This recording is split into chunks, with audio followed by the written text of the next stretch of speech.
Hi, I'm Julia Bird from BBC Studios Kids and Family. I'm one of the talent execs here, and this is the Children's Media Conference Get In and Get On video on how to network, apply and interview. So the first thing I'd recommend for anyone that's looking to get a job in children's media is to map the market. And that means really kind of identifying the corner of the market that you want to work in, and really kind of niching down and trying to identify exactly what it is that you want to do and on what kind of content and in what kind of genre. And the reason for that is because it's much more effective when you're making an approach to a company or an organisation if you genuinely are really passionate about what they do and you've got a really clear, defined idea of what you want to do. So mapping the market, pulling together all the kind of big players, and then also going down to the more smaller indies and production companies that produce the content that you like to watch and consume, and also consuming a lot of media. So just watching everything you can find that fits within that niche and within that corner of the market that you're interested in. I'd also recommend that you identify the kind of trade bodies and then the trade press within your chosen niche. You want to ideally be following them on social media. Certainly if you can't subscribe, then you can get a lot of information from their posts on the likes of LinkedIn or Twitter.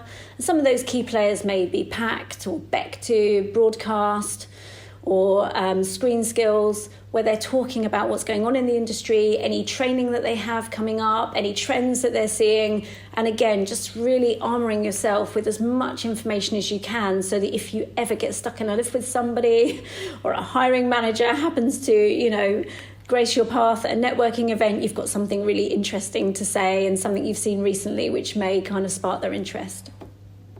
And then it's a case of starting to make some approaches. So once you've done all that work, you've researched the market, you know who it is that you're interested in, you know what they do, you're starting to become a bit of an expert in this corner of the market, then it's time to start making some approaches. So you'll already, hopefully at this point, have identified a lot of key players within LinkedIn and social media. So if you're not able to find people's email address, then you can always connect with them and message them via LinkedIn. If it's TV content that you're interested in, of course, people's names are on the end credits, so you can either do a quick Google or call reception of the company they work for and try and get their email address that way, or you can wing it, you can try first, last name, etc. And in that approach to somebody, you want to keep it short, you want to keep it concise, and you want to really convey your passion and interest for their content. These are the emails that cut through, an email that really makes that person feel like you're specifically contacting them and that you genuinely have something to offer to their company that's relative to their content. So what you're trying to do is trying to fix their problems and guess what their problems may be rather than asking them to fix yours.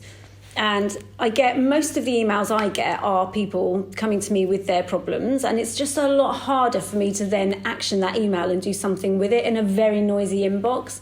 Whereas those that come to me and kind of second guess what we might be looking for and how they can help fix those problems, I find it a lot easier to then fire off to an exec or some other kind of unit where those people are looking for those kind of skills.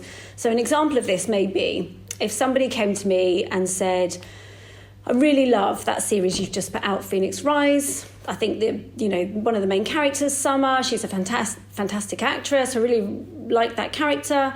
I'm a recent school leaver, so I could resonate with the content and some of the issues that were discussed. I also have some really good ideas about storylines that you could feature in future series. And I'm based in the West Midlands, which I know is where you make the show. So I have lots of local knowledge of the area, which I could share and help you next time you're filming. I'm available just now if you're looking for anybody, so please consider me for runner and researcher opportunities. And if you have time for a quick Zoom or a call, please let me know. Good email, something that I could actually do something with. I could send it to the exec of Phoenix Rise or, can put that person onto a talent pool for runners. But the kind of emails I tend to get are more like, hi, I'm a recent school leaver and I'm looking for my first role in TV. I studied media studies at school and I really want to work in drama. I'm very passionate about getting a job in the media and I'm really looking for some advice as to how to make that happen and the best way to enter the industry. I'm keen to set up a quick call or Zoom if you can spare 5 minutes. Thanks. And that's a lot harder for me to respond to because, to give someone advice about the best way to enter the industry takes a long time, which we don't always have. And so it just becomes, a much harder email to action. So I'd recommend you always get as specific as possible. And then a case of building your network. So you've already done all that hard work to research the market and start adding people on LinkedIn. And I would recommend to have no hesitation there. If you don't know the person, it's absolutely fine to send them a request. And once you start having those people on your feed, it becomes a really valuable resource of all that's going on in the market and the industry, what programs are being commissioned, what awards are being won. And you've got lots of really good content then to discuss if you ever find yourself stood next to a hiring manager or in a lift with somebody important. Also a case of following leaders on LinkedIn. So, for example, I follow in France of Sky Kids and Lucy Murphy, and they're always posting really interesting content about what they've got coming up and what they've got, that they've won awards for, and exciting news about Sky Kids. So those kind of leaders where you maybe don't want to connect with them, but it's really good to hear about what's going on in their department. Also, Facebook, there are lots of groups out there, certainly for TV talent that you can join up to where jobs are posted. Talent Manager are supporting a lot of TV companies now to run networking events, so do sign up to their alerts. And also something like Eventbrite, where you can go in and just search for networking or kind of groups coming together. And just a quick search on there for this presentation, I noticed I put in animation, and the British Animation Festival at the British Museum popped up. So things like this that could be just really useful for enhancing your knowledge and skills and giving you those kind of chance encounters that are going to allow you to try and build your network. So just to summarise there, so it's following companies in your market on LinkedIn, connecting with people, following industry leaders, joining Facebook groups and social media groups so that you know what's going on and what jobs are available, and attending networking events. Your personal brand. So deliberately throughout this presentation, I've used lots of logos to kind of reinforce the importance of a brand. So just looking at these pictures here, we instantly form a kind of feeling or perception about a brand based on its logo, and there are no words even spoken. And that's what you want to do. You want to really create an impression, leave the person you meet feeling like they really understand who you are and what you can bring to their role. So in something like a kind of runner's position, where we're frequently seeing kind of 800 to 1,000 applications for runner roles or apprenticeships, you really need to find a way to convey why you would be a runner that's better or more skilled or have a different approach to the other 799 people that are in that process. And the way to do that is to really kind of hone in on your personal brand. So these are the kind of key things to think about: your strengths, your passions, your hobbies, your interests, and how you then craft that into a story about yourself. So I always think with hobbies and interests, when people ask you, do be honest, because you never know what they're making programs or content about. It could be anything from dogs to Doctor Who to, sharks. So whatever you're interested in, do be honest, because you just never know who you're speaking to and what they may be interested in as well. And then that personal branding exercise that you do then permeates your CV, your social media, and your interview. So you need to be really clear and concise on your CV. We want to start with a profile which explains your unique skills and really pulls out all those kind of key things that you've identified within your personal branding exercise. So the things that you're really good at. Are you a stickler for detail? Are you super organised? Are you a great communicator? Are you someone who jumps on the phone as soon as they want to find things out? Someone who's a dog with a bone if they're trying to research a subject? And try and avoid just saying, I'm a great communicator, which everybody does, and I'm highly organised. Try and give some detail around that. I'm highly organised. I love to use spreadsheet systems. I use these kind of personal organisation systems to ensure I don't forget anything. Try and really kind of set yourself apart from other people. And then list your experience very simply using a date, position, company kind of format, and bullet points to pull out key achievements and examples of things that reinforce your personal brand and really show your skills and strengths over and above the duties within the role. Because for most of these roles, we're familiar with what's expected of you, but what we want to know is how you did it better, how you really would approach a task like that in a different way to someone else.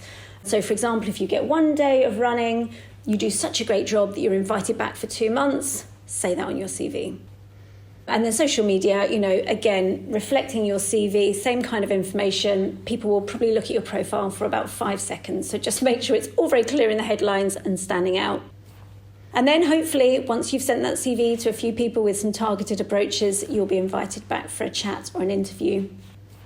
And every chat, regardless of how informal it is an interview.